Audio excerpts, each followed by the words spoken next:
करें तो क्या करेंगे? नहीं छूटेगा नहीं। ये मधुमिता शुक्ला की बहन निधि है। पूर्व मंत्री और बाहुबली कहे जाने वाले अमरमणि त्रिपाठी की रिहाई से वो किस कदर खौफ में है, सुनिए। और अमरमणि का पूरा गैंग उत्तर प्रदेश में सक्रिय हो गया है, तो जिंदा बचेंगे तो आगे की लड़ाई लड़ेंगे। मधुमिता शुक्ला हत्याकांड को 2 दशक हो चुके हैं, लेकिन निधि शुक्ला अपनी बहन के लिए इंसाफ की लड़ाई आज भी लड़ रही हैं। अमरमणि की रिहाई पर रोक लगाने से जब सुप्रीम कोर्ट ने इनकार कर दिया तो निधि टूट गईं। उनके आंसू छलक पड़े। बार बार वो बस यही कह रही थी कि अब क्या होगा। वो तो जेल में कभी रहा भी नहीं, उसे सजा मिली ही नहीं। अमरमणि त्रिपाठी और मधुमणि त्रिपाठी 12 साल से ये लोग जेल गए ही नहीं।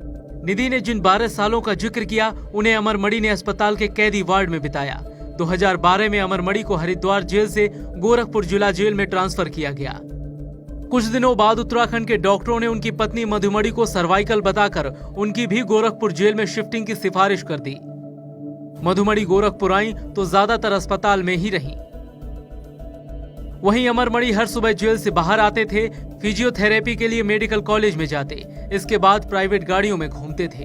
बीआरडी अस्पताल का कमरा नंबर 16 अमरमणि का घर बन गया था। उस वार्ड में रहने के दौरान अमरमणि का रसूख इस कदर था कि कमरे की पहचान छिपाने के लिए उसका नंबर तक मिटा दिया गया। दैनिक भास्कर ने अपनी पड़ताल में इस बात का 15 फरवरी 2022 को ही खुलासा कर दिया था। अमरमणि को सरकार का संरक्षण मिला है, इसलिए वो आराम से अपनी जिंदगी बिता रहा है। ये कहना पूर्व मंत्री के बेटे की सास का है। उन्होंने भी अमरमणि की रिहाई से अपनी जान को खतरा बताया है। पीड़िता मैं हूँ, मर्डर मेरा होगा। अमरमणि त्रिपाठी मुझे नहीं छोड़ेगा, न मेरे बच्चों को छोड़ेगा।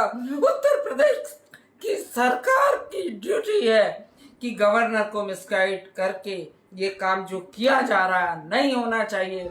खतरा हो भी क्यों ना, अमरमणि को भले ही अच्छे आचरण के चलते कोर्ट ने रिहा करने के आदेश दे दिए, लेकिन उस पर दर्ज अपराध तो मधुमिता शुक्ला के कत्ल का ही है। सिर्फ अमरमणि ही नहीं बल्कि उसकी पत्नी मधुमणि भी इस केस के चलते सलाखों के पीछे गई थी। पूर्व मंत्री की कहानी पर और जोर देंगे तो राजनीति में रसूख से पहले जरायम की दुनिया में अमरमणि के नाम का सिक्का चलता था। एक और जहां पूर्व मंत्री के खेमे में रिहाई की खुशी है, तो वहीं पीड़ित पक्ष का हर पल खौफ और दहशत में बीत रहा है। Bureau report, Dainik Bhaskar.